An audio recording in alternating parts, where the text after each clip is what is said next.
السلام عليكم ورحمة الله تعالى وبركاته. أنا حاولنا لنا عشرة إن نقول لك فائدة سنايو. أنا عشرة ماشي إنك سوي دونا إن شاء الله. تذكر عشرة قدام بي أو هاي مهما هذا. تذكر مهما هذا كلنا لسه وداعي هذا سوماليا ويكون هاتيين. Kuna yule mtazamaji mmoja au mwanafunzi ambaye kwamba aliweza kutoa au kutupa mifano ya methali mbalimbali kwa Kiswahili, naye namrudisha shukrani kwake. Basi zidi kuungana nasi na zidi kutupa mifano mbalimbali katika kila somo au kila kipindi ambacho kwamba tutaweza kuletea pale channel. Kwa wale pia wa Somali kwa wale wenye waliweza kutupa labda mifano ya methali kwa Kisomali pia nao nawashukuru. Basi tuendelee. Na leo tuna sarufi ambayo kwamba inatambulika kama na au matumizi ya na. Jinsi ya kutumia na. Tuliona matumizi ya kwa. Basi tujaribu kujifunza matumizi ya na, tuweze kuona matumizi mbalimbali. Sarufi kuhri yuxuu ahay isticmaalida kwa. Maanta aan aragno na qaabka loo isticmaalo. Qaabka ugu horeeya waxaa lagu dhahay huunganisha waxay isku dhijinaysaa vitu viwili laba wax au mise watu wawili laba qof. Waa arki doonaa. Na hal mar adul maro huunganisha vitu viwili au watu wawili. Mifano: mimi na Ali tunasoma, wewe na Hassan mnacheza, yeye na Halima wanapendana. Matumizi ya pili: kufanya kitu pamoja, shay istimalit. Tumesafiri na mwalimu, ninacheza na rafiki yangu, wanakula na mama.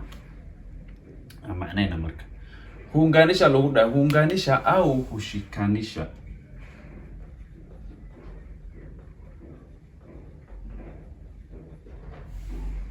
manhajka qaab oo waxa dhahanay u sheegnay oo qof walba oo fahmi karo mawduuca ha ahaado qaab qof walba oo fahmi karo in manhajka u diyaarinay ee casharadana ku baxayaan.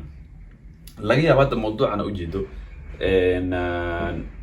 manhajka caadiga ah mise systemka oo buugaagta u degan Kenya amal u degan arkay waxay ku soo gaabinayaan hal eray oo kale. mawduuc hal eray oo kale ku soo gaabinayaan oo macnihiisa la dhow faahfaahin laga sii bixinayo dheer. marka ayagoo la faahiyo cashirkii mawduuc iyo fudud ayaa manhajka lagu diyaariyay si qof walba uu faa'iideysto. isticmaalida marka oo qaabka ugu horeysa waxa lagu dhahay huunganisha waxay isku dhijinaysaa vitu viwili laba shay au mise watu wawili laba qof. qaabke maxaa laga wadaa marka? waxaa laga wadaa English ahaanta waxaa loola jeedaa meeshan and ahaan, mise Soomaali ahaan waxaa loola jeedaa iyo. macnaheena tusaalooyinka mifano tusaalooyin: mimi aniga na iyo Ali tunasoma, waxaan akhrineynaa. mimi aniga na iyo Ali tunasoma. meesha marka qaabkan ugu horeeya dhahanay, qaabkan waxa uu isticmaalnay and ahaana loo isticmaalaa. and ahaan iyo ahaana loo isticmaalaa. mimi na Ali, aniga iyo Ali tunasoma, waxaan akhrineynaa. wewe adiga na iyo Hassan mnacheza waad ciyaaraysiin. wewe adiga na iyo Hassan mnacheza waad ciyaaraysiin. ku soo laaban doona. yeye asaga mise ayada na Halima, asaga laga hadlaa meeshan ilaa qofkan kale gabar waa meeshan yaalo. yeye asaga na iyo Halima wanapendana wa isjecelihiin. na adan wax la isku sameeynayo waaye waa gaari doontiin. inta ku soo laabana marka meeshan adaa ku jiro. mimi na Ali, aniga iyo Ali. adiga damar meesh ku jirto qofka kula joogo nafsiga isku noqonaysiin. sisi anaga aan noqonay. anaga hadii aniga dhaho mimi, hadaa dhaho aniga iyo mimi na mwanafunzi, aniga arday tunacheza waan ciyaarayna. tuudaana meesh soo galayso wax sababay waxa adaa meesh ku jiro. adiga iyo qof kula jiro wax isku noqonaysiin sisi, ilaa adiga hadalka soo tabinay anaga. soo sisi maxaa loo isticmaalaa? tu loo isticmaalaa. wewe marka meeshan le umwaye waxa meesha yaalo waxa inta gelileed waxa inta yaalo ay ku xiran tahay hadda wewe meeshan taalo wewe jamceed maxaa waay adiga wewe waay jamceed maxaa waay adinka maxaa waay nyinyi maxaa loo isticmaalaa misama waatana yeye asaga jamac ayaga maxaa waay wow maxaa loo isticmaalaa waadi waatana mimi aniga jamceed maxaa waay annaga maxaa waay sisi maxaa loo isticmaalaa tu'di waatana حومنا على أساس اللي ولا فهمه ييه أسجع نحليمة يحليمة ونبندانا وإسجعلي مركو واحد ماشي إنجليزي سو حكوا حرنتها واحد ماشي عن صديقتك أنا مهم جدا إن مركو حواي عشركة نا خلينا فندق قصبنتها إلين هدو هذا مسح سماي وميمي أنا قلنا علي تنصوم واحد آخرنا وهو أديك حسن مناجزة وتعيارسين yeye asaga na Halima ya Halima wanapendana kwa isjalihi au maana mara khap kalamat kufanya kitu pamoja shayless la samee kufanya sasamenta kitu pamoja wahless la samena kufanya jambo au kitu jambo wa dikarta meshas arin umisu wahless la samena pamoja kufanya jambo pamoja wahless la samena tumesafiri na mwalimu waxaan la safarnay macalinka halahaas waxaan la sameynaas halahana u taagan tumesafiri na waxaan la safarnay mwalimu macalinka marka tan English ahaan maxay noqonay with tan and tumesafiri na mwalimu waxaan la safarnay macalinka ninacheza na waxaan la ciyaarayaa rafiki yangu saaxiibkay wanakula na waxay la cunteynayaan mama hooyo marka maxay u kala duwan yihiin qaabkan iyo qaabkan maxay u kala duwan yihiin qaabkan waxa u jeedaa waxa soo hormarayo nafsiga waqtiga iyo ficilka oo jumlada ka bilaabana ka bacdeenaad iimaanay qofkii markaas oo iimaana dadka markaas iimaanay tan dadkii soo horay kana soo aad dambe marka hadii aad dhaho tan hadda tan raba ina kala gooyo yaa la cunteena meeshan rafiiki sooma tan raba ina kala gooyo waxa dhigi karaa midaan jumladana ka hadleena waxa dhigi karaa mimi aniga ila adaa meeshan ku jiro aniga meeshan ku jiro mimi na iyo rafiki yangu saaxiibkay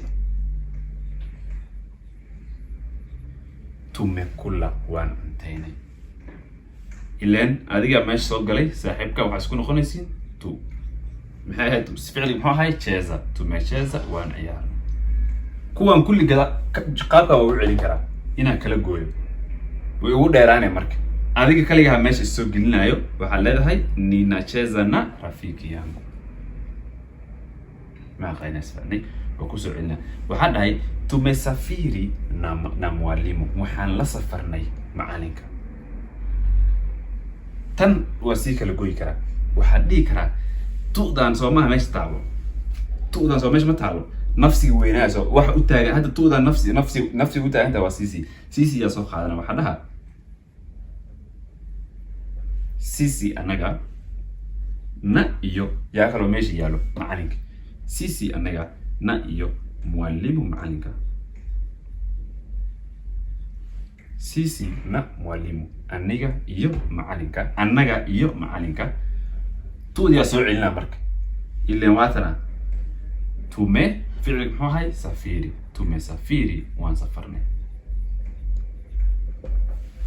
sisi na mwalimu tumesafiri waxa ku soo gaabi karaa marka qaabkan nafsigan wax loo isticmaala soo qaadana tu loo isticmaala ficilkana ku dhijina waab kanaabo soo qaadana tumesafiri na waxaan la safarnay macalinkaas oo qabana marka tumesafiri na mwalimu kullu soo soo wada celin kartaa marka waxa dhahnay qaabka ugu horeyso waxa dhahnay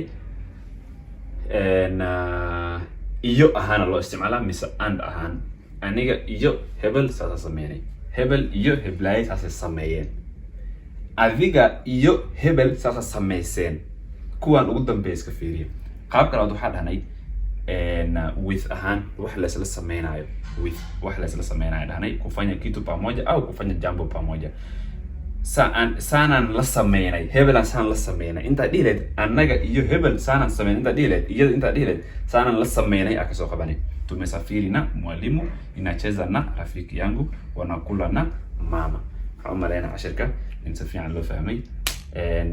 Mar kale waa soo xusuusin ardayda in iskuulada caadi u soo laabteen qadka caadi u soo wada laabanay casharada online-ka.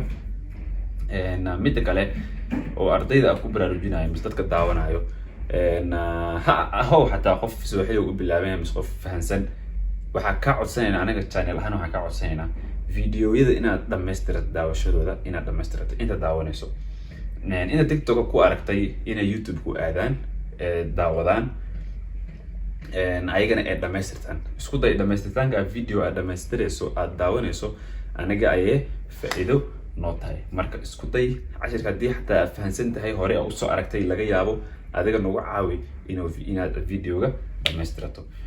cashirka halaas ku soo koobeena wabillahi tawfiiq.